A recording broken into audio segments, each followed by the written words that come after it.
नमस्कार दोस्तों, स्वागत है आप लोग का एक बार फिर से द आई आर शो में। दोस्तों, आज हम लोग बात करेंगे तिब्बत के इशू के ऊपर, क्योंकि इस समय एक बहुत बड़ी डेवलपमेंट देखने को मिली है। तो दोस्तों, हुआ दरअसल ये है कि एंटनी ब्लिंकन जो है, जो यूनाइटेड स्टेट्स के सेक्रेटरी ऑफ स्टेट हैं, यानी कि एक तरीके से फॉरेन मिनिस्टर, उन्होंने जो नेपाल के जो नए प्रधानमंत्री हुए हैं शेर बहादुर देउबा, उनके साथ फ़ोन पे बात की है और प्रेस ब्रीफिंग में बताया कि मेरी उनके साथ बात हुई और कोविड-19 की सिचुएशन पे, क्लाइमेट चेंज के ऊपर, दोनों देशों के बायलैटरल टाइज़ के ऊपर हम लोगों के बीच में बात हुई है।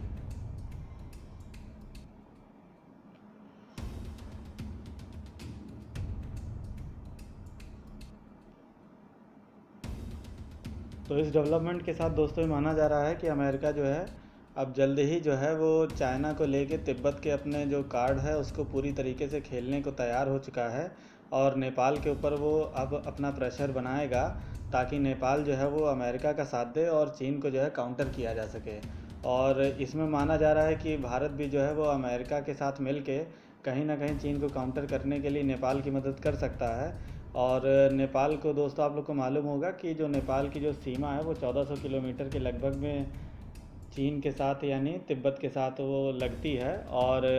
इसकी वजह से जो है नेपाल काफ़ी एक जियोपॉलिटिकल और स्ट्रेटेजिकल रूप में काफ़ी इम्पॉर्टेंट एक कंट्री हो जाती है और ये बात अमेरिका भी जानता है। इसलिए अमेरिका, अब आपको मालूम ही होगा, काफ़ी समय से तिब्बत के इशू पे काफ़ी एक्टिव हो गया है अमेरिका। इसलिए अमेरिका जल्द ही जो है माना जा रहा है कि इंडिया, नेपाल और अपना एक ग्रुप बना के अमेरिका जो है वो चीन को काउंटर करने के लिए एक कोई नई स्ट्रैटेजी और एक कोई नई पॉलिसी पे काम कर सकता है।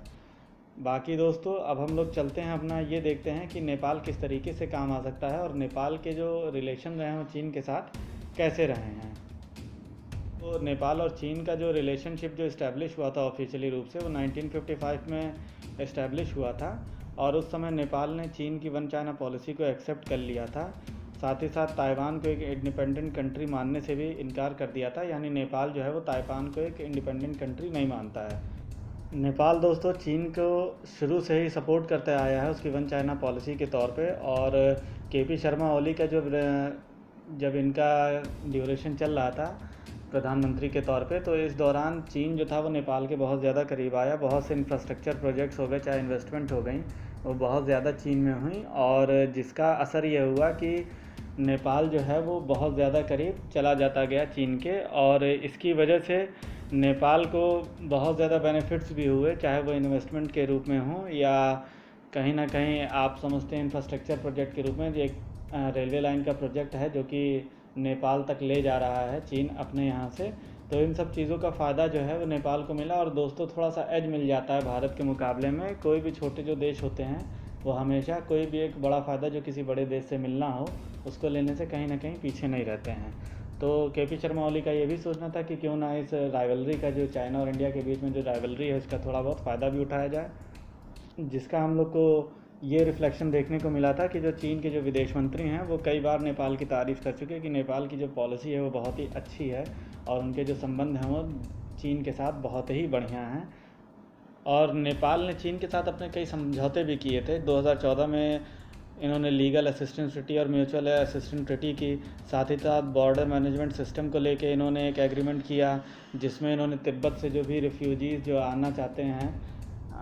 नेपाल में, अगर उनके पास कोई भी लीगल डॉक्यूमेंट नहीं है और वो लीगली अगर नेपाल में घुसने की कोशिश करते हैं तो नेपाल उनको सीधे सीधे तिब्बत में वापस सौंप देगा।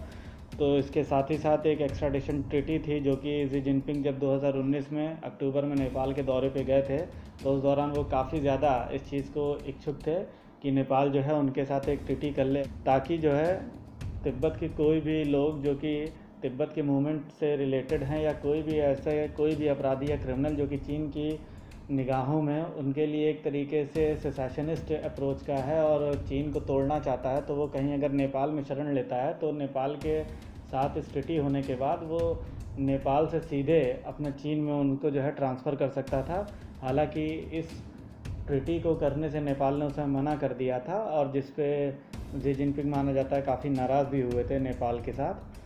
लेकिन दोस्तों, आपको ये समझना पड़ेगा कि अब तिब्बत को लेके ऐसी क्या हिस्ट्री रही है नेपाल के साथ कि जिसको ये समझा जाए कि अमेरिका या भारत उसका साथ दे के किसी ना किसी तरीके से फिर से उस तिब्बत के मूवमेंट को ज़िंदा कर सकते हैं। तो दोस्तों बात दरअसल ये है कि 1979 के समय में एक खाम्पा रिबेलियन हुआ था नेपाल में, और ये खाम्पा रिबेलियन काफ़ी ज़्यादा ये बढ़ने जा रहा था, लेकिन उसको बढ़ने से पहले ही जो है नेपाल की सेना ने जो है उसको बहुत बुरी तरीके से ख़त्म कर दिया था, जिसमें कई जो है वो खाम जो रीजन है, मैं अभी आपको मैप में दिखाऊंगा दोस्तों। यहाँ आप देख सकते हैं, ये कल्चरली अगर डिवाइड किया जाए तिब्बत के रीजन को एक होल के रूप में, तो ये आप देख सकते हैं यहाँ एक खाम रीजन है, यहाँ आमडो है और यहाँ मेन तिब्बत है। तो दोस्तों जो खाम रीजन है, यहीं के लोग जो हैं वो खाम्पा कहे जाते हैं, और जो हिस्टोरिकली काफ़ी लड़ाकू प्रवृत्ति के रहे हैं, मतलब जो लड़ने में कहीं से भी डरते नहीं हैं, और जिन्होंने हिस्ट्री में काफ़ी बड़े बड़े युद्धों में पार्टिसिपेट किया है। तो इन्हीं के कुछ लोगों ने, अमेरिका ने क्या किया था 1979 के आसपास में क्या किया था कि जब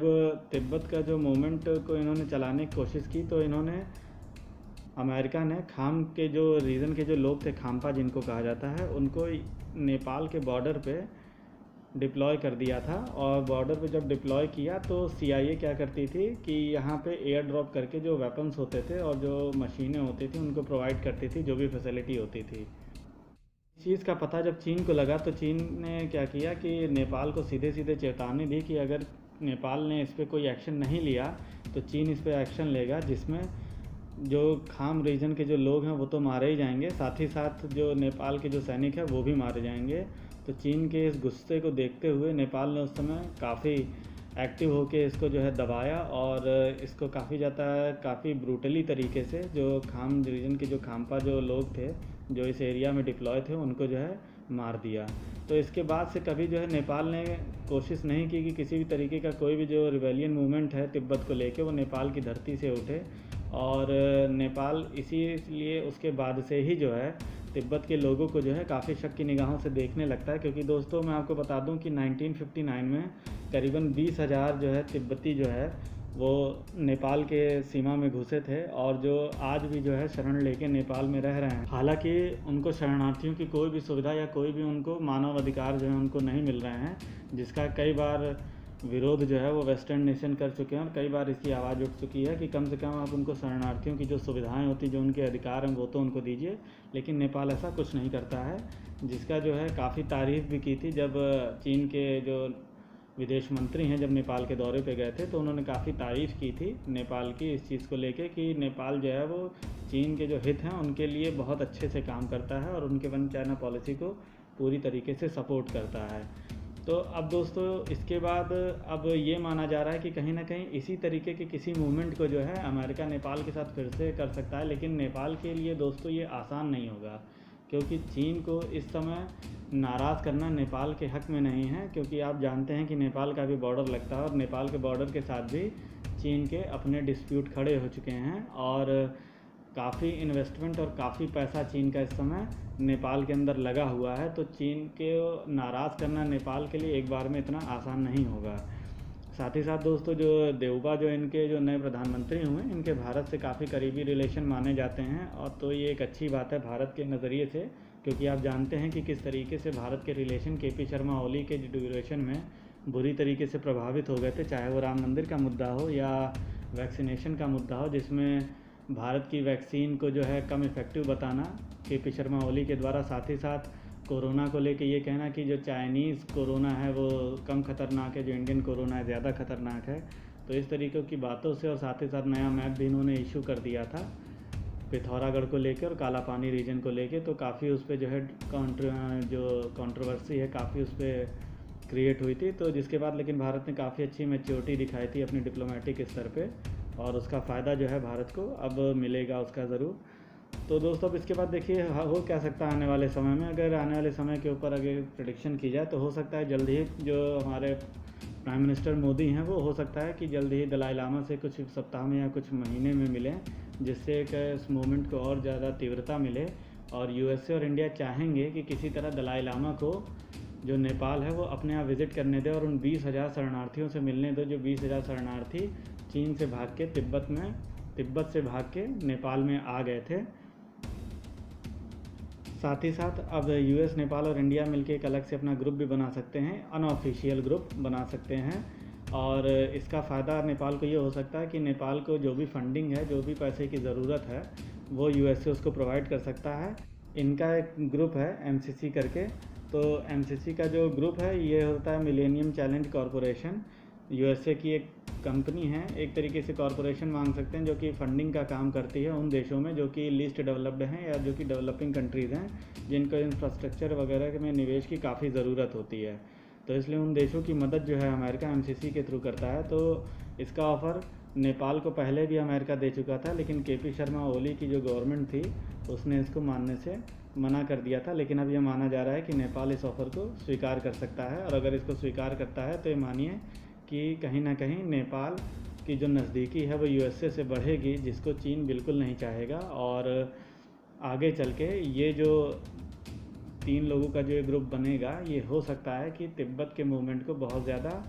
स्टिमुलेट करे। और दलाई लामा को अगर किसी तरीके से एंट्री नेपाल में मिल जाती है विज़िट के लिए, तो ये जानिए कि बहुत बड़ा एक टर्निंग पॉइंट होगा तिब्बत के मूवमेंट को लेके। तो दोस्तों, इस पर मैं नज़र बनाए रखूँगा। अगर कोई इससे रिलेटेड कोई और डेवलपमेंट आएगी तो मैं आपको इससे रिलेटेड ज़रूर बताऊँगा। आशा करता हूँ जो मैंने आपको नेपाल के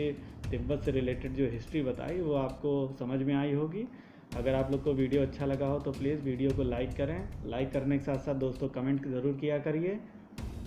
ज़्यादा से ज़्यादा शेयर करिए। जिन्होंने सब्सक्राइब ना किया हो सब्सक्राइब करें। थैंक यू दोस्तों, thank you for watching the video. जय हिंद, जय भारत।